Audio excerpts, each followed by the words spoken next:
Welcome back to the channel, everyone, and today's video is going to be inspired by today's events. You know, it's been one of those days from the start of this year until now. It's been absolute chaos. Everyone in the family has been sick. All these things have been happening, trouble all over the place, and every time I think there's going to be a normal week, something happens that my whole agenda becomes one giant mess. So this morning I had the idea to do a web session with Sean and Sharon from Spain.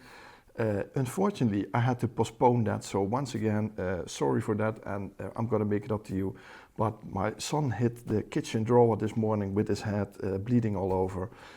School called that they thought he had to go to the doctor. It wouldn't dry out, so had to go on the bicycle to the doctor, bring my kid back to school, then got back home here, and I thought to myself, okay, let's record a video. So I recorded this whole video about 2 hours ago, and then when I uploaded it to my computer, I realized that the microphone was broken. So really lucky. I have this old one left. I bought a new one in November. The new one broke. So Rode, upgrade your quality, because this is gotta be the 6th microphone that I'm using right now, and it's just crap, to be honest. So, but then I wanted to record a new video upstairs in the studio, and don't ask me how, but the fuse in my fuse box has blown, so there is no power on my attic, and I have absolutely no idea what is causing this problem. So I'm gonna have to call someone to fix that, and not sure about that, but the whole day is full of problems. And then I was thinking to myself, when I was riding my bicycle back home this morning, and I thought, why is life so hard? And there are people having much bigger problems than I am having over the past few weeks. But I'm just thinking, for everyone, why can't life be just simple? And that's what inspired me for this video. Let's look at some simple photographs. You know, simple photography, not too much to think about, just simple stuff that you look at an image and think, this is what he is talking about. So I'm going to open up these files that I've selected to tell this story about simplifying your images. Let's see if everything is on. Recording. Okay, so hopefully this is going to be a one-take video, because I don't have any time left to do another video. So, okay, let's go through these images, and let me show you that some simple images work and some simple images don't work. Try to explain why that is, and why one image works in this way, or what the other image doesn't work in the same way and works in a different way. For example, this image has a lot of negative space. This is the toothbrush image from past Sunday's video. I noticed it on location, and what pulled my attention was this colorful background. You know, this blue left section and this gray right section, creating this,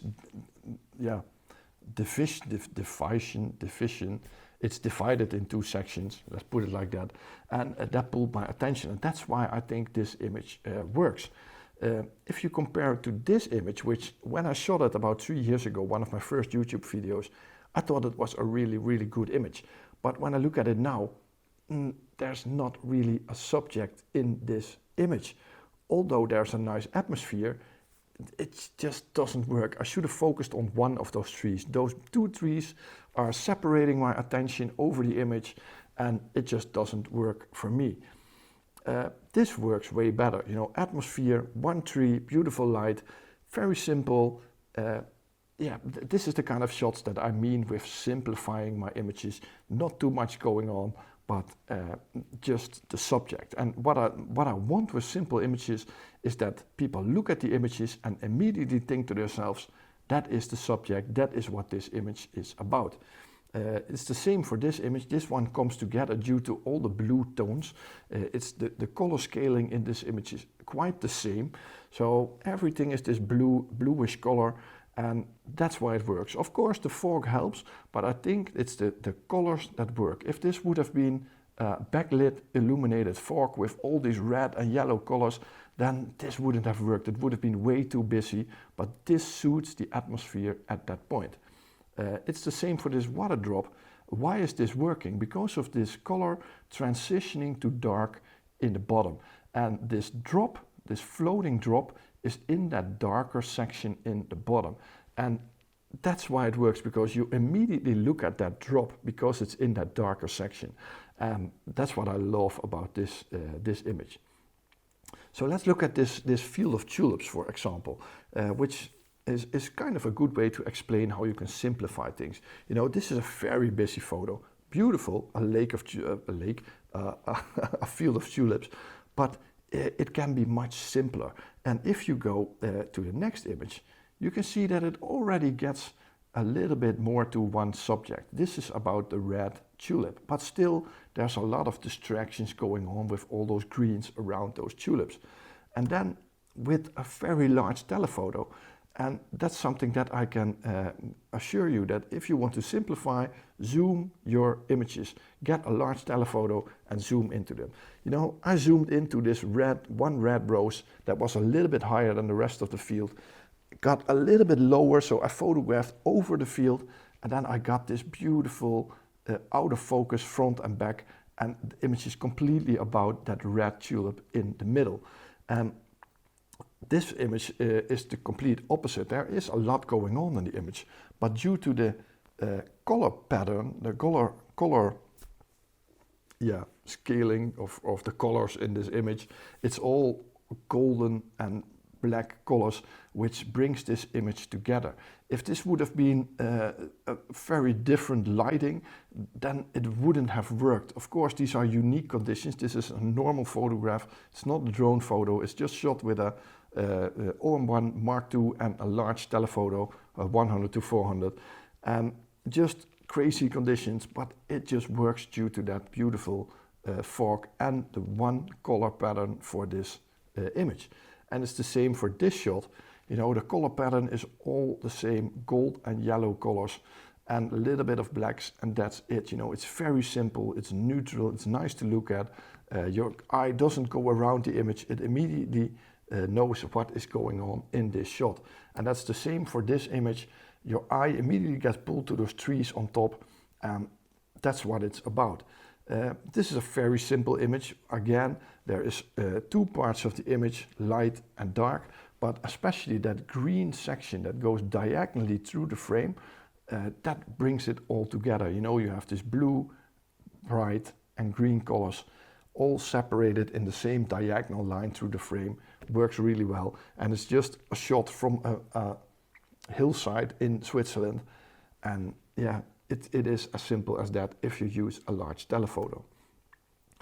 Sometimes the weather does a lot, of course, with that fog does a lot, but just look at this image, how weather can simplify your scene.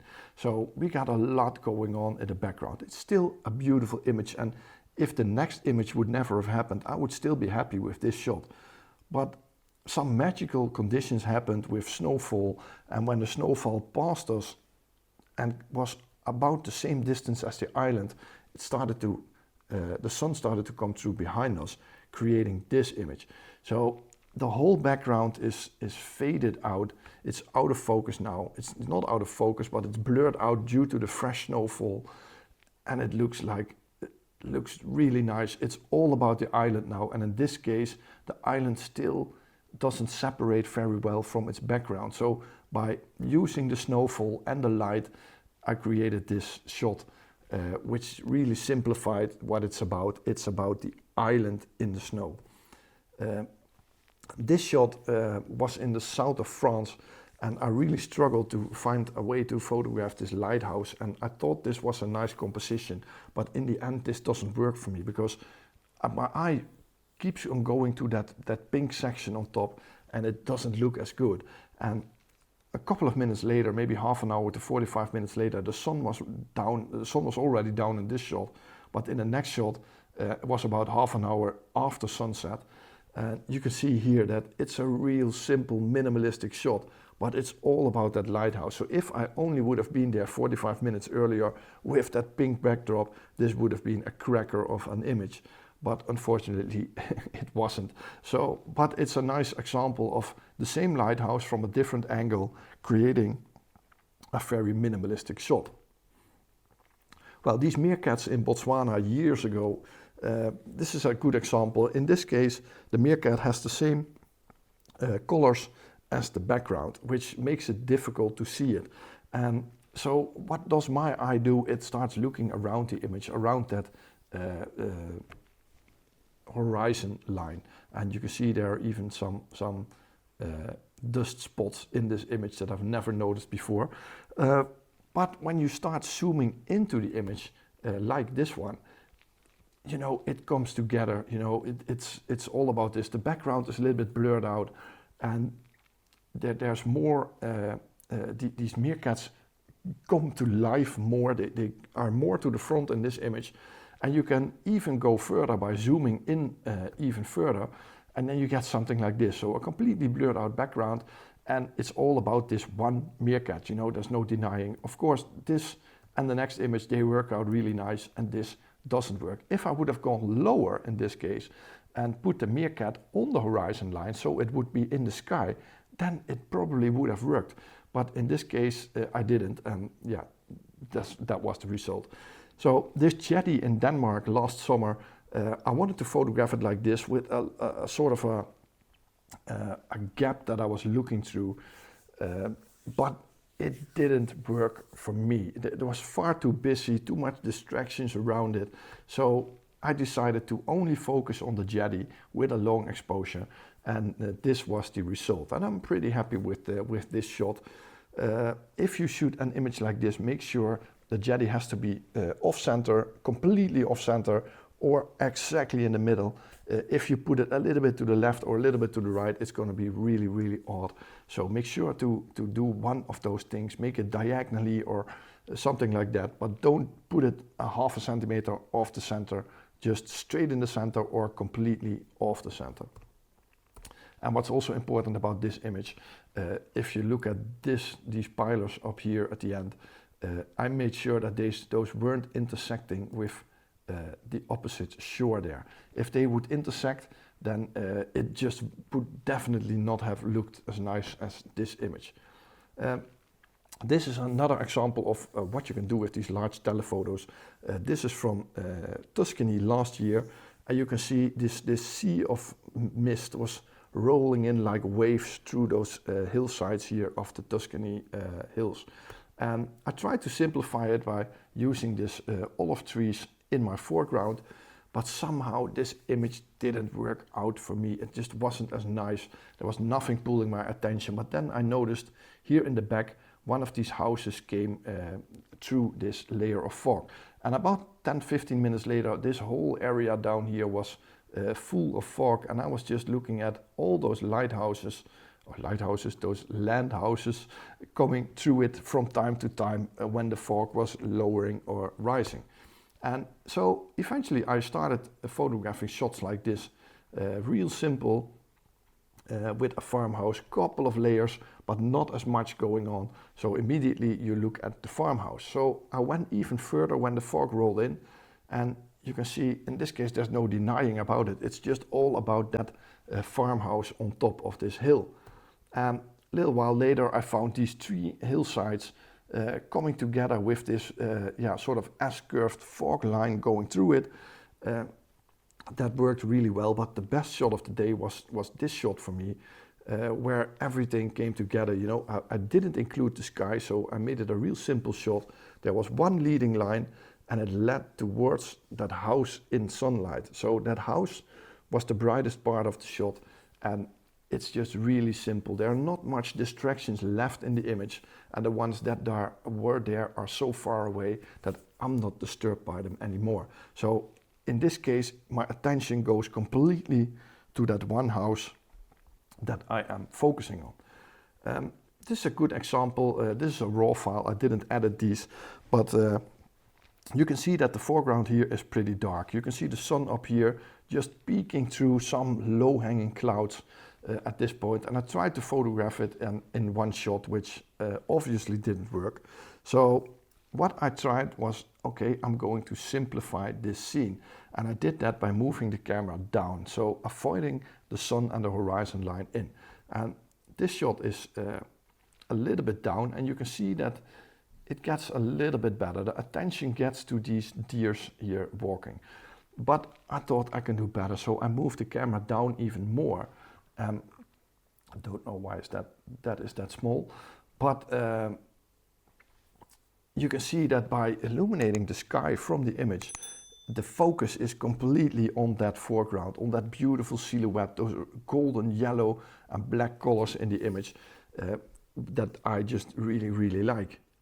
So look at this shot from South Africa years ago. First I edited this image, which had a foreground here. I tried to get a layer of foreground in, and I tried to edit this image, but it didn't work. I ruined the whole image.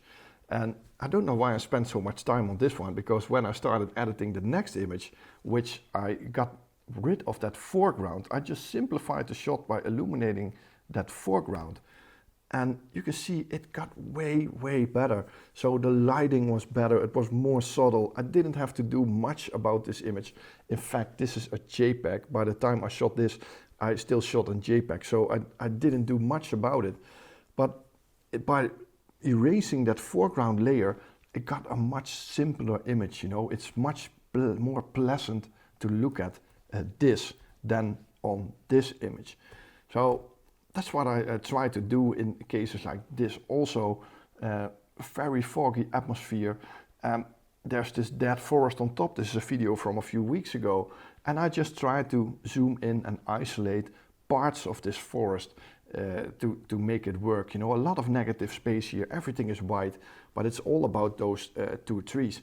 And in this case, it's all about what you as the photographer want to show, because you can zoom in even further. You know, the next shot, this is the same trees. You can see it's the same shape, but when the fog reduced a little bit, another tree was standing there in the back, and I just tried to use that as a focal point between the other trees.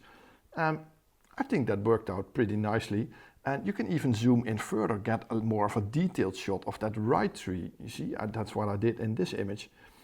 But it's all up to your creativity, what you like to do. This is a good example of how you can simplify a scene. My attention was pulled to the left tree. I didn't think the right tree was that interesting. You know, the right side of the right tree was missing somehow. I don't know how that happened, but I didn't like it in my frame. So I did a couple of steps to the right. And you can see that here, this tree that you see on the right drop is the same tree that you just seen. But by going to the right side, I got rid of that tree on that side. But there are some jetties on the left. So I decided to go for a portrait shot which would exclude those jetties and include some negative space on the right side. And you can see that this is the final result that I came up with that morning. And you can see there are a couple of wooden poles down here and a couple of small branches or leaves down there, which I erased with the clone tool in Photoshop to make it a real simple image all about that tree. You know, this is just a raw file, and you can see this is the final result after my edit. This tree was a couple of meters further, and you know, it doesn't get any simpler than this. It's just white with a beautiful tree, nothing more going on, but it just really works. This is the same situation. You know, this image is nice, but somehow my attention is divided in two sections. It's looking at the top or at the man in the bottom, but it doesn't come together. For my feeling, it are two separate images.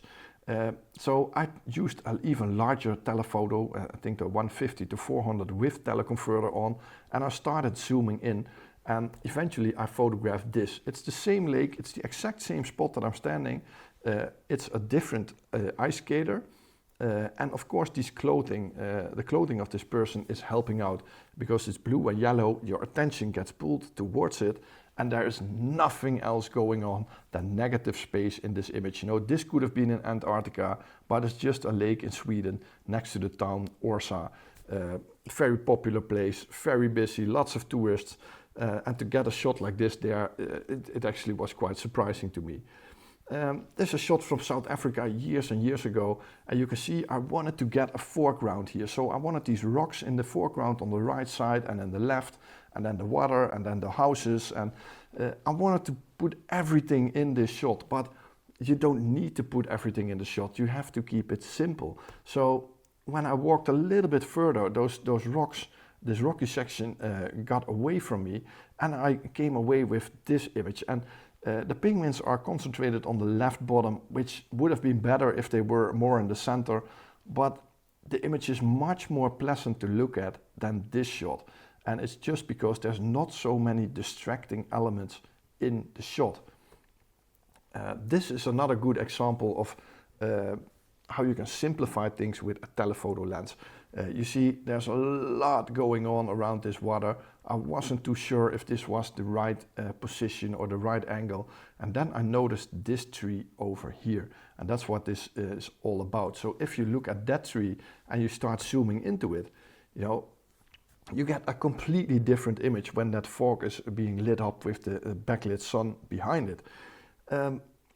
What did happen here is actually quite funny, because if you look at the golden colors up here, I didn't really like it. My attention was pulled way too much towards those red, yellow, fiery colors instead of the tree. And so I started reducing the